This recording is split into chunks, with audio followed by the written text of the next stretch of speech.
ኃጢአት ሳልሰራ አውለኝ ብላችሁ ለምናችሁ ታውቃላችሁ? በጣም እኮ ትልቅ ልመና እኮ። ያቺ ቀን ልንሞትባት የምንችልባት ዕለት ብትሆን እግዚአብሔር ፊት የሚያቆመን መልአክ ከየት አገኘኸው ምንስ ይሰራ አመጣው ቢባል ኃጢአትን ላለመስራት እስከ ደም ጠብታ ሲታገል የዋለባት ቀን ናት ብሎ እኮ ልንማር የምንችልባት ይሆነ።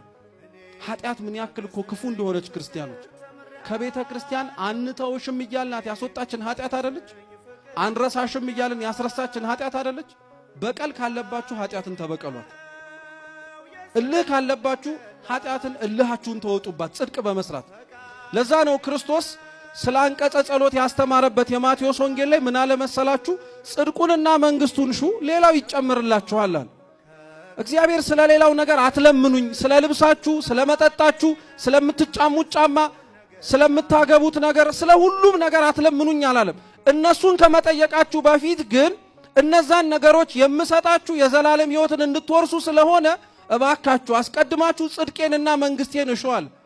እግዚአብሔር የሚገርም አምላክ ነው። በነገራችን ላይ ክርስቲያኖች እነዚህ ትርፍ የምንላቸውን ነገሮች ብናምነውና መንግስቱን ብንጠይቀው ሊጨምርልን የሚችል አምላክ ነው።